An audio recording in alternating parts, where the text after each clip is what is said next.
Доброго дня, я Савайл Анатолій. Запрошую підписатися на мій канал YouTube. Запрошую плиточників в закриту групу Viber.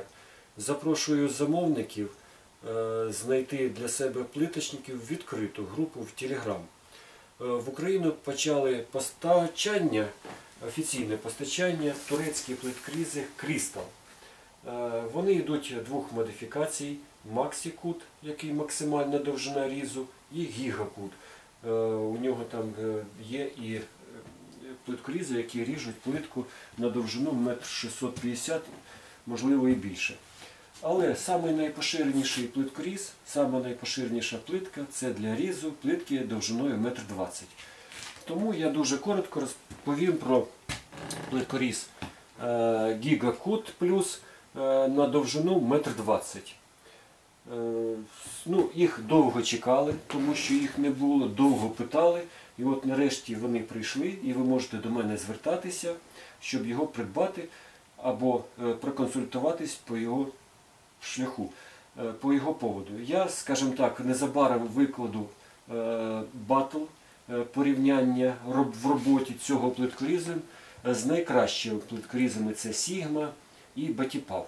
А тепер я дуже детально про нього розповім, що мені подобається або що мені не подобається. Саме головне в будь-якого плиткорізу – це шина. Тут представлена монорельса. Вона, якщо порівнювати з Сігмою, трошки менше, ніж у Сігми. Тут 15 мм товщина, так як в Сігми, і 4 см висота, у Сігми 5 см. Але вона якісна, вона хромована, якісно хромована. Вона дуже-дуже гладенька, дуже схожа на технології, за які виробляють шини, такі імениті плиткорізи, як Монталіт, Батіпав, Sigma, Ruby. Я впевнений, що ця шина буде служити вам довгі-довгі роки, не буде корозувати, і по ній будуть плавно ходити каретка.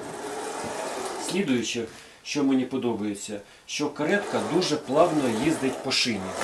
Немає ніяких ривків, дуже зручно, немає ніяких люфтів, де б ви не хилитали, будь-то ви хилитаєте зі сторони різця, будь-то ви хилитаєте зверху, взагалі немає ніяких рухів.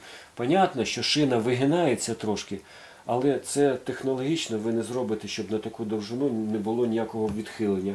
Якщо професійний плиточник, рука набита, це не має ніякого значення.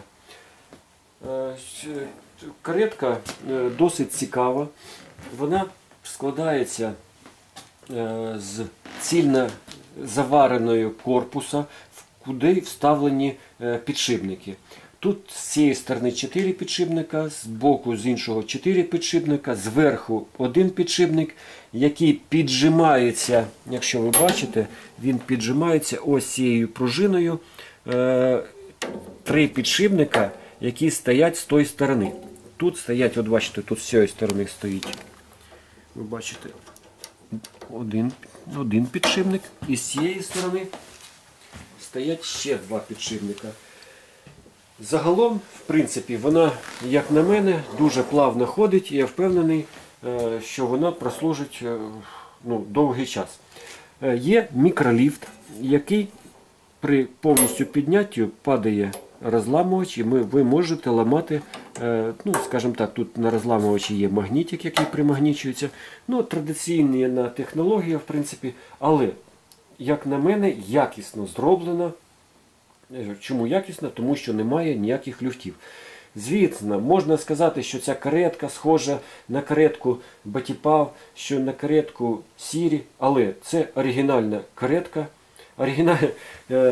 Тут, до речі, якщо придивитися, то тут можна міняти підшипники. Хоч весь корпус, якщо ви придивитесь, він заварений, то перше уявлення, що неможливо поміняти підшипники. Але якщо ви знімаєте повністю каретку з цієї шини, і сама ось, і підшипники можна через цей отвір витягнути і поміняти на нові. Звісно, тут є свій нюанс. З часом шина буде знашуватись на якісь долі міліметра, і з часом може виникнути якийсь люфт. Але цей люфт вже буде усуватися за допомогою звичайного зубила. Трошки підправили, товстий матеріал, встали на місце і буде служити. Ну, це я так кажу. На каретці є фіксатор. Фіксатором фіксатор це дуже такий простий болт, який нічим не закінчується. Тому я рекомендую його використати в інакшому десь, кудись щось прикручити, а сюди нічого не вкручувати. Або придумати щось, щоб закінчувалося якимось пластиковим або резинкою, щоб не пошкодити шину. Бо дуже шину жалко, тому що якщо ви її пошкодите, то вона, звісно, буде корозувати. Сама каретка закінчується різцем. Різець це на підшипники 22 мм різець турецького виробництва оригінальний. Сюди ж підходять і різці з інших плиткорізів, тому я впевнений, що він нормально працює і він нормальної якості має бути. Як він працює, подивимося на батлі. Що ще хочу сказати? В залежності від товщини плитки можна ручку ставити в 3 положення. Бачите, ось 3 отвори. Тут дуже просто ви відкручуєте і перекидаєте ручку на різні отвори. Це в залежності не тільки від товщини плитки, а й зручності роботи. Якщо ви працюєте на підлозі, то, звісно, ручку треба підняти, щоб вам було зручно. Якщо ви працюєте на столі, то ручку треба опустити. Але є один нюанс. Тут зроблено, що один є розламувач для стандартного ламання, в принципі він кругом стоїть. На нього наклеєні були термоплівки, але вони були зняті для того, що вони все рівно не будуть служити. Вони дуже з тоненького матеріалу, який зноситься буквально за перші рази використання. І в зв'язку з тим, що термоплівка вона була наполовину, а не на повністю, ну, це неправильно. Якщо щось і ставити, то треба по всій довжині цього розламувача. Я не про то. Є ще один розламувач, який служить для того, щоб ламати плитку по діагоналі. Ну, в зв'язку з тим, що цей коротенький розламувач, цей зробили великий. Все б нічого, це, скажімо так, ноу-хау, але він реально мішає. Коли ви відводите сюди, в самий кінець починаєте різ, подивіться, оцей болт, він впирається в оцей болт. Тут два варіанти. Або зняти цей розламувач, або зняти і поставити не пластиковий болт, який відповідає за регулювання по висоті, а звичайний болт вкрутити. Але це ще не все. Можливо, якщо ви знімете, то тут ви, наприклад, зняли, так? Але у нас виходить, що оця, скажімо так, де ви переставляєте різні отвори, вона також буде впиратися в болт пластиковий. Тому рекомендую оцю набалдашник зняти, використовувати його в інших деталях, а поставити звичайний болт, який стоїть із цієї сторони. Ну, скажімо так, не зрозуміло чому, скільки років випускається ця техніка, і це ж просте таке рішення, чому вони, скажімо, невідомо мені. Це все, що я хотів розповісти по каретці. Бачите, як вона плавно, дуже гарно катається. Тут ручка, до речі, резинова, дуже зручна, м'ягенька. Я впевнений, що сподобається любому плиточнику, який буде з нею працювати. Наверх відкидається лапка і ви розламуєте. Як на мене, все зручно. Розлам відбувається по всій довжині. Як на мене, тут можна працювати звичайним розламувачем, а можна і працювати ударом, як вам зручніше. Зазвичай тут досить великий рычаг, тому я впевнений, що можна працювати звичайним розломом. Це ми про каретку і про шину. Шина може дуже, ще крім того, що регулюється ручка, можна регулювати ще і висоту шини. Тут вона опущена. Коли ви опускаєте повністю, давайте опустимо, тут ми бачимо, що вона не доходить до кінця десь приблизно 3 мм. В принципі, значить він буде працювати приблизно від 5 мм і вище. Звісно, коли буде матеріал товстіший, там декларується, що він ріже до 23 мм, звісно, можна тоді підняти цю шину. Як ви бачите, на шині ось такий величезний, міцний відбійник, який затримує каретку. Як на мене, тут все добре. Тут ми бачимо, що ми не пошкодимо лінійку, вона вровень з розламувачем і вона не буде пошкоджена ні в якому випадку. Так, тут також претензій немає. Тепер до кріплення. Кріплення зроблені масивні, міцні, широкі, з товстого матеріалу, двійні. Закріплені 4 болтами, як з одної сторони. Якщо ми знімемо цей захисне спорудження,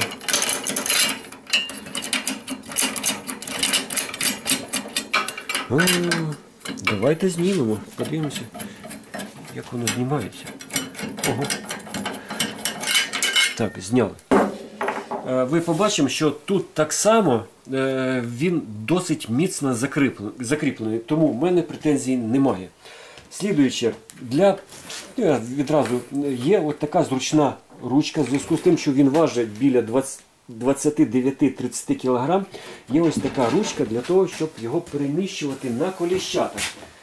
І присутні коліщата, які закріплені на одному болту, а в другий вставляється в паз. Їх дуже швидко і ставити, і монтувати назад. Як на мене, дуже просто і зручно зроблено.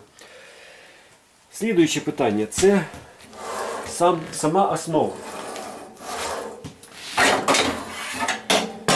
Основа металева повністю. Щоб її побачити, треба перевернути цей плиткоріз. Ох, він тяжкий доволі таки. Як ви бачите, по всій довжині йде ребро жорсткості. Ребро жорсткості має приблизно 4 см висотою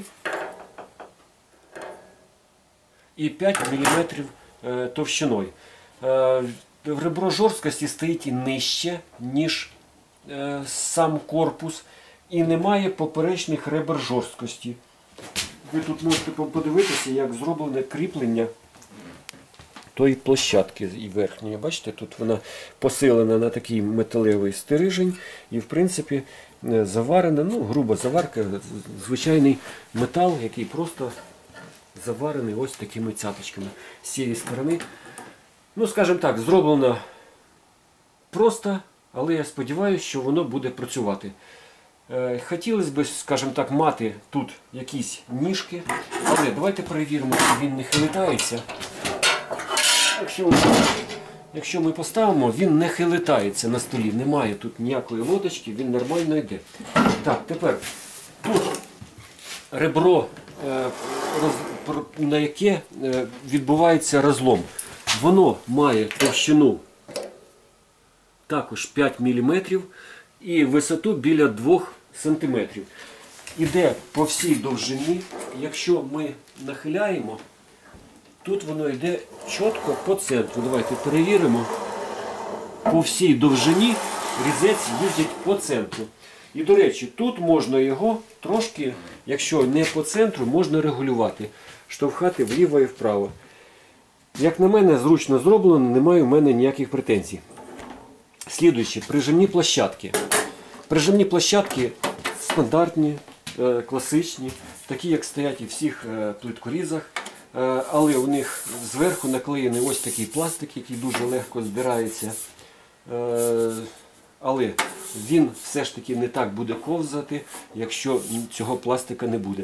Звісно, більшість людей клеять сюди тоненьку резину, для того, щоб ще комфортніше було працювати. Але резина має бути дуже тоненькою, щоб плитка не юзала, не переміщалася. До речі, цей плиткоріз може комплектуватися ось таким зручним лазером, який вам прискорить роботу.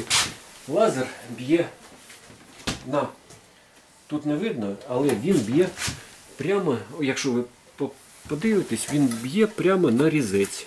Ось різець, і він до нього б'є. І звісно, можна його регулювати, там дуже зручне, просте регулювання для того, щоб, ви бачите, ось якщо на руку ось там палець, це рука. Ось як зручно видно, де буде відбуватися різ. Ну, він прискорює розмітку плитку, щоб не працював, якщо ви нормально його калібрували, то можна вже і не помічати, тобто не розмічати, буде дуже добре. Так, слідуюче питання. Коли ми ріжемо, ми бачимо, в принципі, де йде різець. І це добре. Деякі плиточники, ну це принципове питання, щоб бачити, а де ж відбувається різ.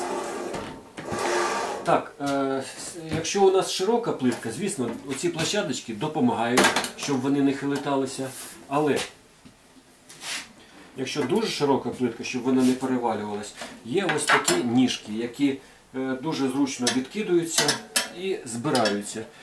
Як на мене, дуже просте, але, як не дивно, дуже дієве рішення, щоб плитка не перевалювалась. Тепер про лінійку. Лінійка, вона взята з плиткоріза Монтеліт третьої серії. В третій серії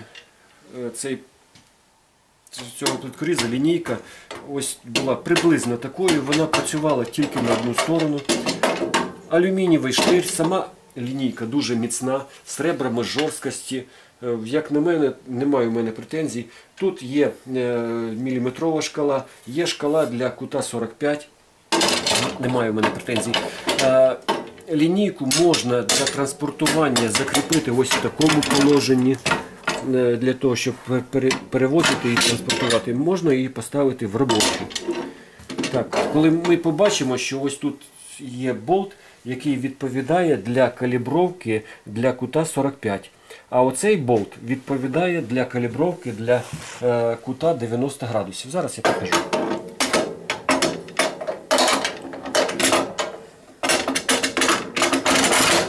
Ми поставили, язичок поставили, закрутили. Все, ми її зафіксували. Щоб зробити калібровку, подивіться, бачите, цим болтом, ось ця лінійка опирається в болт. І ми виставляємо чіткий кут 90 градусів. А кут на 45 вона впирається знизу, тому трошки незручно, але в принципі можна відкалібрувати. Лінійка сама, упор, як на мене, як і в Монтеліті, це один із кращих упорів, який взагалі існує, монтелітовський, тому в мене до нього немає ніяких претензій. Дуже зручно, особливо коли ви ріжете плитку або плитку, він доходить до самого кінця. Тут немає ніяких у нього, скажімо так, додатків, як у рубі, або ще якихось, і він відкидується вверх. Тому якщо у вас серія плитки, ви можете плитку переміщувати в цю сторону. Дуже, тут, коли ми повертаємо каретку, тут тільки, тобто не каретку, а лінійку, тут тільки два положення. 90 градусів і 45. Нема ніякої проміжної шкали. Це, скажімо так, все решта, вже ви маєте мати транспортир і за допомогою транспортира виставляти інші кути самостійно, бо тут немає ніякого нічого. В одну сторону лінійка на 70 см, в іншу сторону на 17 см. І вона ходить тільки в одну сторону. В більшості, в деяких інших плиткорізах вони ходять в дві сторони. Так, в принципі, я все розповів про цей плиткоріз. Як він працює, звісно, це практика, це досвід, це вміння і це звикання до цього плиткоріза. Але я впевнений, що він має місце на інвестування. Досить давно його плиточники чекали і ось нарешті дочекалися. Тому звертайтесь до мене, я вам пораджу, який плиткоріз вам підходить саме для ваших операцій. Я продаю, в принципі, всі плиткорізи, які офіційно постачаються в Україну. Я запрошую плиточників ще раз, запрошую в закриту групу Viber, де ми ділимося досвідом, де ми ділимося розцінками, там ми, в принципі, допомагаємо по любим питанням. Звертайтесь до мене, якщо у вас є якісь питання, консультації не тільки по турецьким плиткорізам Crystal, а по любим інших, які постачаються в Україні. І прислухайтесь до думки інших майстрів, щоб ви купили саме те, що вам потрібно. Хочу зазначити, що Україна переможе. Слава Україні! Россия осуществила вооруженное вторжение в мою страну, в Украину. Россия начала войну. Российские войска убивают мирных людей, разрушают города, села, уничтожают промышленность, захватывают украинские земли. Россияне в большинстве своем, к сожалению, поддерживают и приветствуют войну в Украине. Ну, об этом есть социологические исследования, которые вы, наверное, знаете. Поэтому все россияне в ответе за эту кровожадность всегда задавали вопрос, хотят ли русские войны. Теперь всем странам мира понятен и ясен ответ. Да, россияне хотят войны. Там есть некоторые оправдания, поводы, почему Россия начала войну. Ну, очень кратко на них остановлюсь, чтобы вы понимали, что это все неправда. Россия говорит, что власть в Украине захватили нацисты. Отвечаю. Мой президент Украины, имеет еврейские корни. Украина, у нас много национальностей. Украина многонациональная страна. И все народы живут в мире и добрососедстве. Никакого ущемления нет. Радикальные националисты есть, но их настолько мало, их ничтожно мало. Они даже не представлены ни в парламенте, они нигде не представлены. Ну и хочу сказать, что радикальных националистов у нас не больше, чем в России. И не больше, чем в цивилизованных странах. Следующее, что Россия заявляет, что она противостоит блоку НАТО и США. Говорю ответственно, что Украина не входит в блок НАТО. И в ближайшее время нас и не планировали, и не приглашали в этот блок НАТО. И хочу отметить, что НАТО и США за все время своего существования не захватило и не присвоило себе чужие земли, как это постоянно делает Россия. Следующее. Россия считает, что в Украине очень много вооружения. Хочу ответить. Мы отказались от ядерного вооружения. У нас нет ни крылатых ракет, ни передовых средств ПВО, нет больших эсминцев, подводных лодок. А вооружение нам надо для того, чтобы защитить страну от России, которая ранее аннексовала Крым, ранее аннексовала часть Донбасса. До этого у нас был подписан, в том числе и Россией, Будапештский меморандум, по которому, в том числе и Россия, обещала нам безопасность. Ну, как вы все знаете, соврала. Поэтому я обращаюсь к руководству Краймонди, к руководству Батипал, к Сигме, к Руби. Я знаю, что вы смотрите мои видео. Я знаю, потому что у меня есть ответная от вас реакция. Я обращаюсь ко всем плиточникам, которые меня смотрят. Я, в принципе, обращаюсь ко всем гражданам мира. С Россией нельзя иметь никаких отношений. Не продавать, не покупать, не приглашать их в гости. Для Украины теперь и навсегда россияне это враги и убийцы. Для всего мира Россия это агрессор. Это нация изгоев. И место ее в союзе с Северной Кореей.